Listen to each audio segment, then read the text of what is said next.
മക്കളെ ആ, അച്ഛാ. മഴയുണ്ടാടാ അവിടെ? ഓ, ഇവിടെ മഴയുണ്ട്. ഓ, ഇന്നലെ ഇവിടെ തുടങ്ങിയ മഴയാണ് രാത്രി. കാറ്റും മഴയും.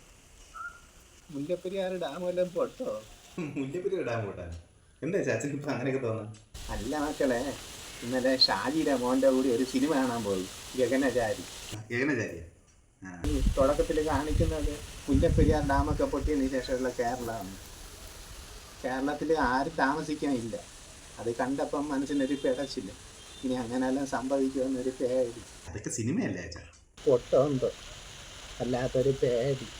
അതിപ്പോ 2040-50 കഥയല്ലേ അച്ഛാ? അച്ഛൻ ഇപ്പൊ തന്നെ 10-75 വയസ്സായില്ലേ? എന്തായാലും അതങ്ങനെ പൊട്ടയാണെങ്കിൽ അതുവരെ ഒന്നും അച്ഛൻ കാണില്ലല്ലോ. നാറി, ആരാദ്യം ചാവുന്ന ആർക്കറിയാടാ? എനിക്ക് മുമ്പ് നീ ആദ്യം പോയാൽ ചെയ്യും. ചാവാറായിരുന്നു. അച്ഛന് പാടാ. അവൻ്റെ ഒരു 75 വയസ്സ്. സിനിമയിലൊക്കെ ആണെങ്കിൽ അന്യഗ്രഹ ജീവി എന്നും പറഞ്ഞ് സുന്ദരി പിള്ളേരൊക്കെ വരുന്നു. ഇവിടെ അടുത്ത വീട്ടിലെ ദാഷായണി പോലും ഒന്ന് തിരിഞ്ഞു നോക്കില്ല.